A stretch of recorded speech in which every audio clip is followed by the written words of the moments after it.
Assalamualaikum warahmatullahi wabarakatuh. Perkenalkan, saya Ibu Fatihah, calon guru penggerak angkatan 11 dari Kabupaten Cirebon. Di sini saya akan berbagi video demonstrasi kontekstual modul 3.1 pengambilan keputusan berbasis nilai-nilai kebajikan. Selamat menyaksikan. Assalamualaikum warahmatullahi wabarakatuh. Waalaikumsalam warahmatullahi wabarakatuh. Selamat siang Bu Haji. Selamat siang Bu Ika. Ya, gimana ada perlu? Iya Bu Haji. Mohon maaf nih mengganggu waktu luangnya Bu Haji. Ya Bu Haji. Ya. Apa-apa. Ya. Sok silakan. Ini Bu Haji, saya ada tugas untuk mewawancarai Bu Haji. Ya. Ya insya Allah yang berkaitan dengan kegiatan yang ada di sekolah ini. Boleh langsung saja Bu Haji? Boleh mangga. Pertanyaan pertama nih Bu Haji, selama ini bagaimana Bu Haji dapat mengidentifikasi kasus-kasus yang merupakan dilema etika atau bujukan moral?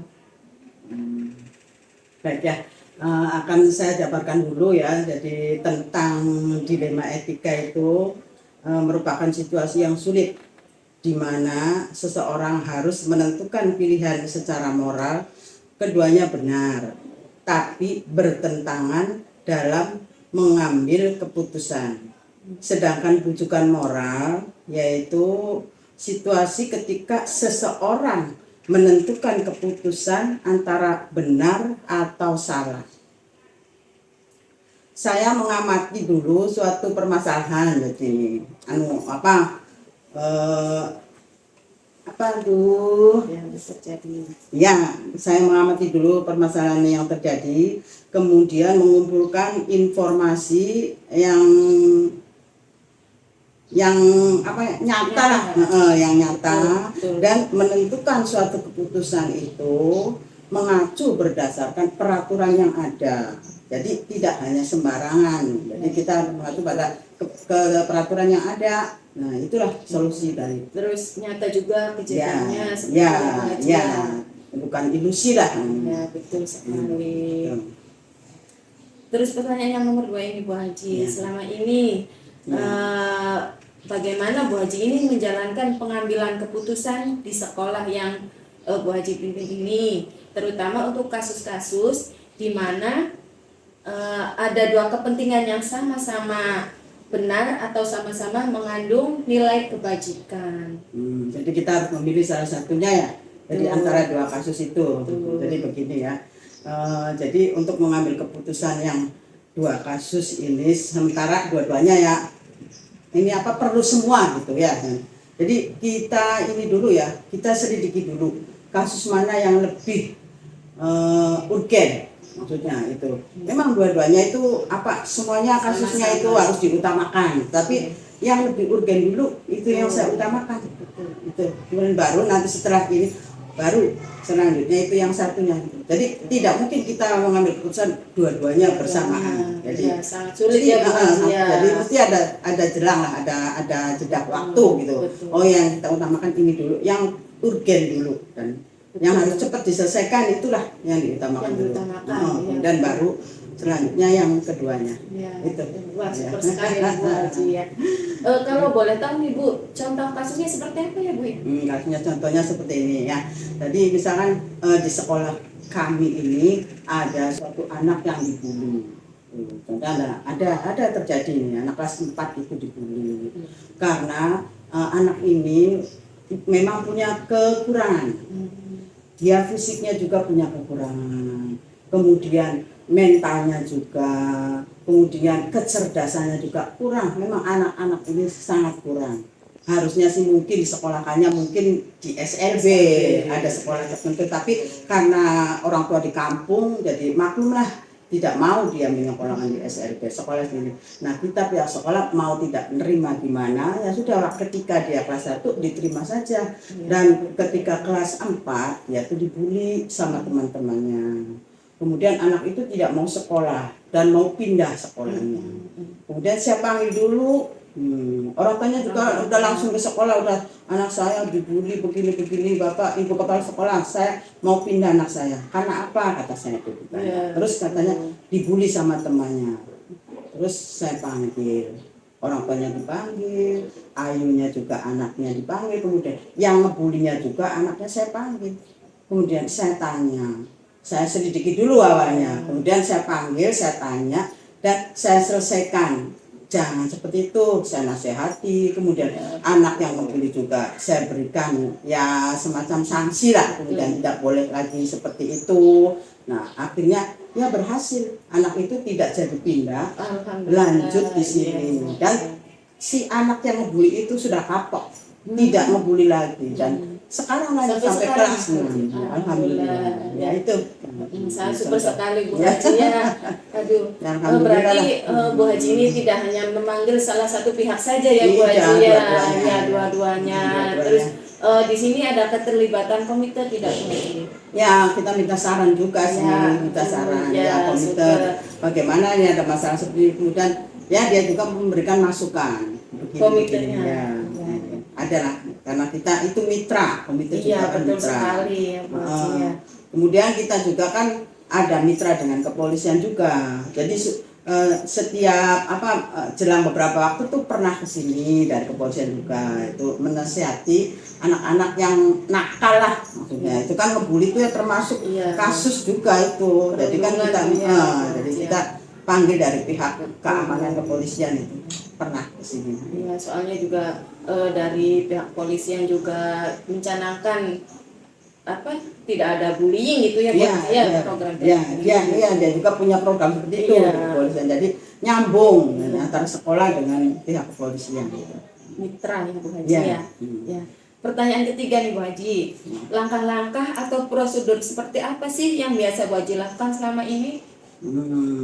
Yang pertama ya kalau ada masalah saya mencari informasi dulu. Informasi misalkan ada masalah itu kata guru-guru atau anak atau gimana itu begini saya mencari informasi dulu. Apakah masalah berita itu benar atau tidak ya. Kemudian saya analisa lah informasi itu. Saya analisa. Nah, kemudian saya turun langsung setelah tahu bahwa oh ya itu kebenarannya, saya turun langsung dan mewawancarai yang bersangkutan, yang terkait pada perkara itu. Nah setelah itu ya kita itu setelah dianalisa saya ambil keputusan yang terbaiknya bagaimana. Betul. Ya itu. Ya dari mengambil keputusan itu ya tidak Bu Haji sendiri tidak arogan. Saya musyawarahkan bersama dengan guru-guru. Kemudian kadang misalkan ada keterkaitan dengan masyarakat ya saya dengan komite juga minta pendapatnya gitu dalam mengambil keputusan seperti itu. Tidak mutlak keputusan saya itu tidak sama sekali saya seperti itu selalu dimusyawarahkan. Bagus sekali Bu Haji ini ya. Hal-hal apa saja sih yang selama ini Bu Haji anggap efektif dalam pengambilan keputusan pada kasus-kasus yang berhubungan dengan dilema etika? Oh iya, kalau saya ya saya merasa untuk mengambil keputusan itu yang efektif apabila dilakukan dengan spontanitas secara langsung. Objek permasalahannya di lapangan, langsung ke lapangan. Saya mengontrol dengan rekan guru, jadi turun langsung ke lapangan melihat masalah itu bagaimana, tapi tidak sendiri, saya bersama dengan rekan guru ya, kemudian supaya ada keputusan bersama gitu ya.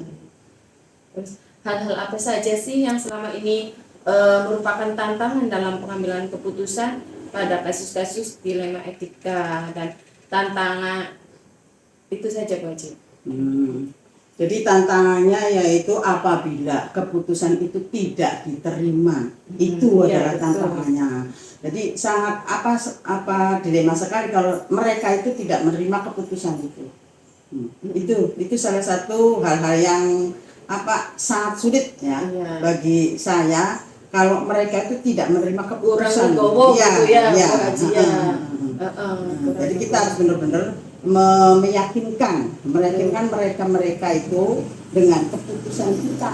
supaya dia paham. Tidak ada unek-unek lagi gitu Iya. ya Bu Haji ya, sampai bersih gitu. Supaya dia paham dan mengerti sejelas-jelasnya. Jelas-jelasnya. Ya, super sekali nih Bu Haji ya. Terus apakah Bu Haji memiliki sebuah jadwal tertentu dalam sebuah penyelesaian kasus dilema etika, ataukah apakah Bu Haji langsung menyelesaikannya di tempat atau memiliki sebuah jadwal untuk menyelesaikannya? Terus bentuk atau prosedurnya seperti apa yang Ibu jalankan? Kalau jadwal sih tidak ada jadwal. Jadi spontanitas. Seandainya kita di sini di sekolah ada masalah, kita langsung selesaikan. Karena kan permasalahan itu tidak bisa terjadwalkan. Ya, jadi kan spontanitas ya. Jadi kalau ada masalah ya sudah langsung kita tangani, kita berembuk, kemudian kita langsung ke TKP lah istilahnya. Kita selesaikan masalah itu sampai tuntas. Itu. Ya. Kalau masalah itu mungkin semua orang itu nggak pengen punya masalah itu ya Bu. Iya. Jadi ya masalah itu kan tidak terjadwal gitu. Terjadwal Ya, masalah betul itu. sekali. Terus nih Bu Haji, pertanyaan nomor 7 nih. Adakah seseorang atau faktor-faktor apa yang selama ini mempermudah atau membantu Bu Haji dalam mengambil keputusan dalam kasus-kasus dilema etika? Ada.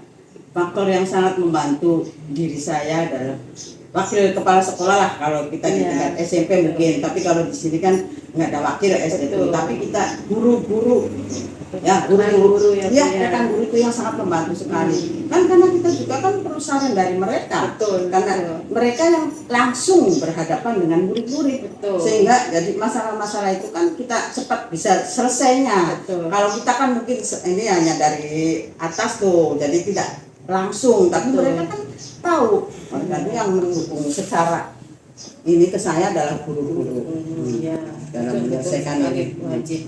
Guru-guru, terus juga tidak lupa juga keterlibatan komite ya Bu Haji ya. Komite itu sebagai wakil daripada orang tua murid kan.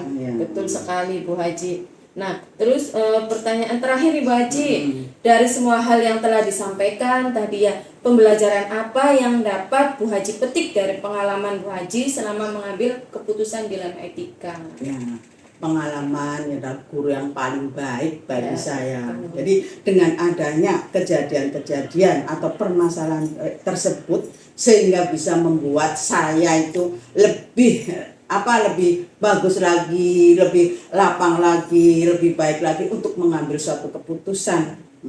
Jadi saya senang dengan banyaknya kasus itu, karena itu adalah pengalaman. Ya, pengalaman. Karena pengalaman adalah guru yang paling baik. Itu saja. Ya, super sekali Bu Haji jawabannya. Bu Haji, pertanyaan sudah terselesaikan. Saya sangat berterima kasih sekali karena Bu Haji sudah meluangkan waktunya untuk kegiatan saya ini. Sehat-sehat selalu Bu Haji. Saya ucapkan terima kasih sekali lagi. Mungkin hanya sekian saja ya Bu Haji ya. Ini juga nanti akan menjadi pengalaman bagi saya ke depannya Bu Haji. Terima kasih Bu Haji. Sama-sama. Assalamualaikum warahmatullahi wabarakatuh. Waalaikumsalam warahmatullahi wabarakatuh. Sama-sama Bu Ika. Assalamualaikum warahmatullahi wabarakatuh. Waalaikumsalam warahmatullahi wabarakatuh. Selamat siang Pak Haji. Siang Ibu.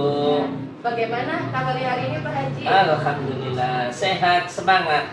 Ya, alhamdulillah sehat selalu ya Pak Ya, Bu. Haji ya. Iya. Pak Haji, mohon maaf ya Pak Haji ya, saya kesini mohon waktu dari Pak Haji untuk misalnya minta Pak Haji untuk berbagi pengalaman ketika Pak Haji mengalami dilema atau gigitan moral dalam mengambil sebuah keputusan yang pernah dialami oleh Pak Haji. Sebelumnya saya perkenalkan dulu Pak Haji. Silakan Ibu. Nama saya Ilham Fatihah, saya CGP Angkatan 11 dari Kabupaten Cirebon. Nah, sekarang tanggapi. Iya, sebelumnya Ibu ya, saya juga ingin memperkenalkan diri bahwa nama saya itu Haji Taslim SPD, Kepala SDN 1 Walor. yang insya Allah akan menyampaikan pengalaman saya dalam menangani permasalahan-permasalahan di sekolah kami. Dipersilakan Ibu. Ya, terima kasih Pak Haji. Ini pertanyaan pertama yang akan saya sampaikan ya Pak Haji ya. Selama ini bagaimana Pak Haji ini dapat mengidentifikasi kasus-kasus yang merupakan dilema etika atau ujian moral? Ya. Selama ini sebetulnya Bu, di SD saya itu banyak permasalahan dari A sampai Z. Oh iya. Ya, dari permasalahan murid sampai ke permasalahan sarana prasarana. Yang saya hadapi untuk kali ini Bu, masalah penerimaan murid baru PPDB. Iya, kenapa Pak Haji? Yang seharusnya di sini ada aturannya, harusnya menerima satu kelas. Ya, Iya, yang tidak lebih dari 30 satu kelasnya itu satu ya Pak kelasnya. Haji ya? Ternyata pendaftaran murid baru ini sampai meledak sampai 60 siswa. Oleh karena Alhamdulillah ya iya. Pak Haji ya. Oleh karena itu banyak permasalahan yang timbul Bu, dari mulai guru pengajar Oh, dilanjutkan dengan sarana dan prasarana dan lain sebagainya. Itu permasalahan biasa kami Bu. nah tadi Pak Haji kan sudah itu ya, katanya seharusnya menerima 30, tetapi kenyataannya banyak siswa yang ke situ ya. Betul, Jadi ini, Bu. kuotanya malah 60 ya Pak ya? 60 kuotanya. Nah, ini permasalahannya terjadi sama guru dan prasarana juga ya Pak Haji. Iya. Ruang kelasnya kurang atau dari masalah apa Pak Haji? Iya. Yang Prasarana itu. permasalahannya apabila murid meledak itu Bu, yang jelas itu adalah dari guru. Gurunya kurang. Terus berikutnya, masalah berikutnya adalah sarana dan prasarana. Karena anak tersebut butuh dengan prasarana itu seperti ruang belajar dan lain sebagainya. Dan dilemanya di sini Bu, apabila anak tersebut tidak diterima oleh pihak sekolah, bagaimana dengan anak yang mau belajar? Apabila diterima, saya pun bagaimana dengan kondisi sekolah? Seperti itu dilemanya Bu. Tapi selama ini Pak Haji ini menjalankan pengambilan keputusan di sekolah, terutama untuk kasus-kasus di mana ada dua kepentingan ya Pak Ya, Haji ya, betul, yang Ibu. sama-sama benar dan sama-sama mengandung nilai kebajikan ya Pak Haji ya. Nah, terus langkah-langkah atau prosedur seperti apa sih yang nanti akan Pak Haji lakukan? Ya, karena itu sudah merupakan usulan tadinya ya Bu, itu terbatas dalam satu kelas, kenyataannya banyak. Oleh karena itu pun saya harus mengambil sebuah keputusan. Apa langkah pertamanya? Yaitu berbicara dengan komite sekolah dan guru-guru untuk menangani masalah ini. Bu, kenapa? Ya kalau tidak ditangani ini akan menjadi permasalahan yang lebih besar, yaitu permasalahannya yaitu dari masyarakat itu sendiri. Oh, kenapa sekolah tidak mau menerima? Iya, kok saya ditolak? Itu permasalahannya. Padahal mereka juga ingin berniat baik untuk menyekolahkan anaknya, Bu. Iya. Kalau boleh tahu nih Pak, di SD Gualor Satu. itu akreditasinya Iya. apa? Iya, masalah jadi dari masalah itu akreditasinya abu. Oh, jadi sekolah unggulan gitu ya Iya, Pak Haji sekolah ya? unggulan. Oh iya, Wah. Mungkin jadi ya saya percaya Pak Haji juga ini ya multi talenta seperti itu. Jadi masyarakat dari desa Gualor sendiri itu ingin berbondong-bondong sekolah di situ. Betul, Nah, Ibu. terus untuk komite dan dewan guru itu ketika Pak Haji melakukan, kan sudah melakukan musyawarah ya Pak Haji Iya, ya? betul. Sudah melakukan musyawarah dengan komite dan rekan guru gitu. Bagaimana tanggapan komite dan guru-guru tersebut? Iya, alhamdulillah Bu. Tanggapannya setelah dimusyawarahkan itu ya karena mau tidak mau dan akan berniat baik, ya komite sekolah pun menyetujui diterimanya anak tersebut tuh dengan berbagai cara. Mau bagaimana, mau kebijakan sekolah ini mau sekolahkan atau dengan sistem bagi waktu, misalkan dari kelas satunya itu misalkan dari jam 10, jam 7 sampai jam 9, jam 9 sampai jam 11. Nanti di sip waktu seperti itu, Bu. Nah, selain itu kita tidak tinggal diam, Bu. Setelah dapat keputusan dari Dewan Guru pun kita harus mengkonfirmasikan ke stakeholder atau pengawas pembina sampai ke koordinator wilayah dengan maksud untuk mengusulkan untuk membangun lokal baru, Bu. Seperti itu. Nah, mungkin ada kaitannya jawaban yang Pak Haji tadi utarakan itu dengan pertanyaan saya yang mau saya akan tanyakan ini, Pak Haji. Hal-hal apa saja yang selama ini Anda anggap efektif dalam pengambilan keputusan pada kasus-kasus dilema etika? Ya, dalam menyelesaikan masalah kasus dilema etika ini, Bu, saya tidak lepas, Bu, untuk bermusyawarah dengan teman-teman semua warga sekolah, dilibatkan semua agar mendapatkan kesepakatan atau keputusan yang tidak merugikan semua pihak, Bu. Betul sekali, Pak Iya. Haji. Terus juga komite juga dilibatkan terus ya, Pak Haji. Iya, Dalam selalu, Bu. hal apapun gitu ya, Pak Haji. Iya, Ya. dilibatkan. Selain komite ada lagi tidak, Pak Haji? Dewan guru, komite yang dilibatkan gitu. Ya, jangankan komite sekolah, Bu, warga masyarakat pun kita undang supaya apa? Supaya tahu permasalahan. Nah, setelah warga sekolah, komite dengan yang bersangkutan itu pun kita ajukan lagi untuk lebih sempurna, yaitu ke stakeholder yang lebih atas, yaitu koordinator wilayah tingkat kecamatan. Seperti itu, Bu. Berarti tidak hanya komite, dewan guru, bahkan masyarakat pun apa Iya, ya? dilibatkan. Ya. Wah, sangat super sekali nih Pak Haji ya. Amin.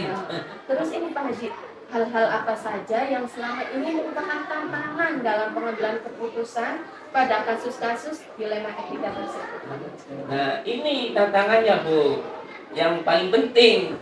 Nah, tantangannya adalah mengambil keputusan yang harus diterima oleh semua pihak. Ya, betul. Nah, itu yang paling pentingnya, Bu. Kemudian tantangan berikutnya adalah kunjungan atau meredahkan emosi orang tua siswa yang tidak diterima itu, Bu, diredahkan.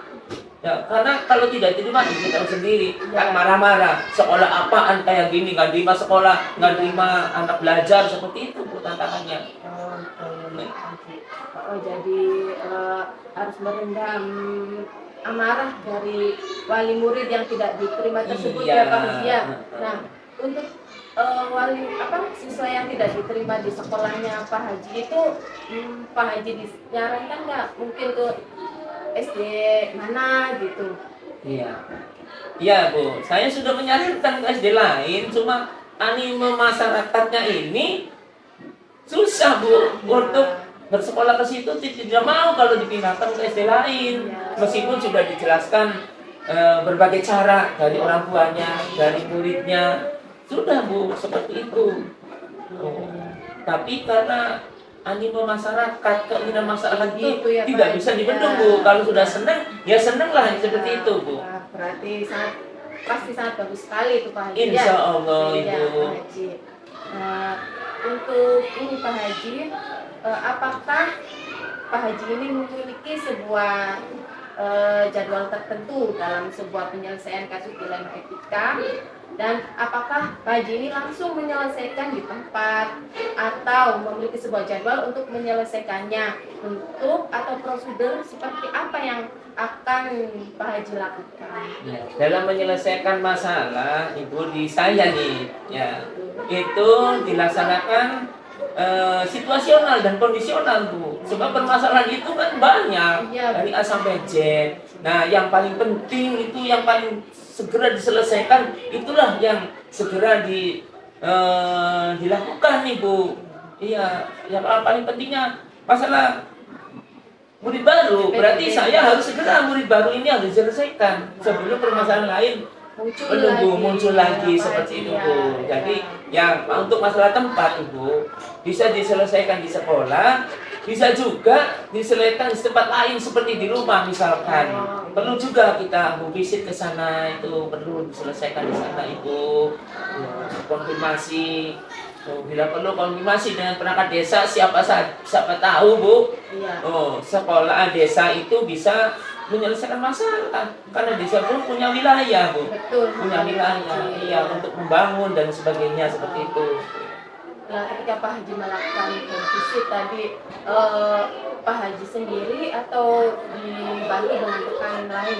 Ya. Rekan yang lain. Tentunya saya sebagai pimpinan Bu, pertama itu kita luncurkan guru kelasnya atau guru yang menangani tentang PPDB dulu, diberikan pengertian. Dan apabila tidak mampu itu didampingi oleh kepala sekolah. Bahkan saya biasanya itu mengajak komite sekolah agar lebih jelas dan paham situasi dan kondisi siswa tersebut. Ya, mangga ini. Ya. Mengulik ini Pak Haji, pertanyaan yang di atas, mungkin Pak Haji, biar saya juga ada pengalaman dari Pak Haji ya. Barangkali Pak Haji punya ini, punya apa sih, kegiatan atau apa gitu. Kan mungkin SD Pak Haji kan SD favorit nih, jadi ketika mau PPDB gitu ya, Pak Haji kan mungkin ada apa sih, iklan gitu, istilahnya kayak iklan gitu ya, yang biar masyarakat di desa gua tersebut itu tergiur gitu. Nah, apa saja iklan yang dilaksanakan oleh Pak Haji itu sehingga masyarakat desa gua itu tergiur sekali untuk sekolah di SD-nya Pak Haji? Yang saya lakukan untuk murid baru itu Bu, pertama membuat pamflet atau baliho yang isinya pengumuman penerimaan peserta didik baru yang disertai dengan gambar tambah dan foto-foto. Umum ya Pak ya, kalau Ya. seperti itu sih cara yang menarik lagi itu Pak apa gitu. Ya, cara yang menarik Ibu, ini tidak terlepas dari pembelajaran dan kegiatan di sekolah sehari-hari, tidak dadakan Ibu. Oh, iya. Kompetensinya itu dibina dari awal seperti itu, bukan saja pamfletnya, tapi di sini adalah program pembelajaran dan pelaksanaan pembelajarannya yang paling penting Bu. Oh, jadi dalam kegiatan sehari-hari juga Guru tuh mempersiapkannya dengan membuat RPP gitu Ya, Pak. betul. Oh iya. Ya, kalau RPP itu Bu, urusan dalam. Yang paling pentingnya itu anak berprestasi, kelihatan di masyarakat. Seperti itu Bu. Dan kedisiplinan, pembiasaan setiap harinya. Ya, Bu. Sehingga anak itu, orang tua itu melihat setiap harinya, oh perkembangannya seperti ini. Alangkah baiknya kalau di sekolah di sini. Itu Bu yang jadi daya tarik. Kalau pengumuman itu hanya memberitahukan sesaat saja. Betul, Iya. betul. Kalau yang misalnya dari kedisiplinan atau dari misalnya prestasi itu membekas ya Pak Haji. Ya, alhamdulillah. Wah, super sekali Pak Haji ya. Pertanyaan selanjutnya ya Pak Haji ya. Siap. Ya. Adakah seseorang atau faktor-faktor apa nih yang selama ini mempermudah atau membantu Pak Haji dalam pengambilan keputusan dalam kasus-kasus dilema etika? Ya, yang sangat berperan dalam menyelesaikan dilema etika ini Bu, ya tidak lepas yaitu bantuan dari komite sekolah, orang tua siswa, ditambah dengan pengawas pembina dan koordinator wilayah. Kalau ininya sudah kompak, itu sangat mudah untuk mengambil keputusan yang baik Bu. Betul sekali. Karena pendidikan itu tidak dijalankan oleh sekolah saja ya Pak Haji ya. Betul, Ibu. Mungkin Pak Haji juga sudah mengenal nih di pusat pendidikan kan ya, Betul. di antaranya ada sekolah, terus masyarakat dan keluarga ya Pak Haji ya. Betul, Ibu. Iya. Nah, pertanyaan terakhir Pak Haji. Silakan.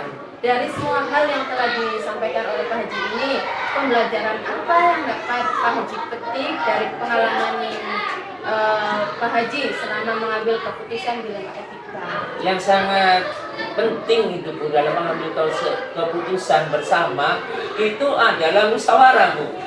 Musyawarah, karena dengan musyawarah ini akan mendapatkan keputusan yang bisa diterima berbagai pihak. Jadi tidak ada yang dirugikan. Semuanya menguntungkan dan tidak terjadi clash di antaranya. Tidak ada omongan di belakang yang mengganjal. Seperti itu, Bu. Musyawarah untuk mencapai mufakat gitu Betul, ya, Pak Haji Ibu. ya.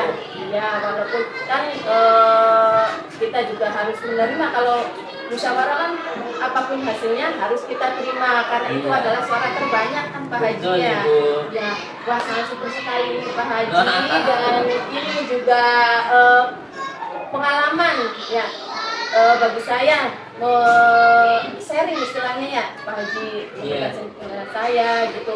Insya Allah hal-hal baik yang Pak Haji sampaikan tadi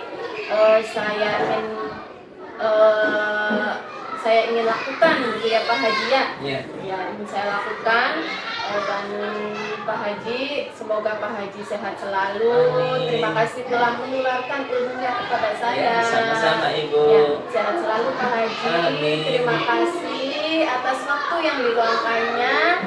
Wabillahi taufiq wal hidayah. Wassalamualaikum warahmatullahi wabarakatuh. Waalaikumsalam warahmatullahi wabarakatuh.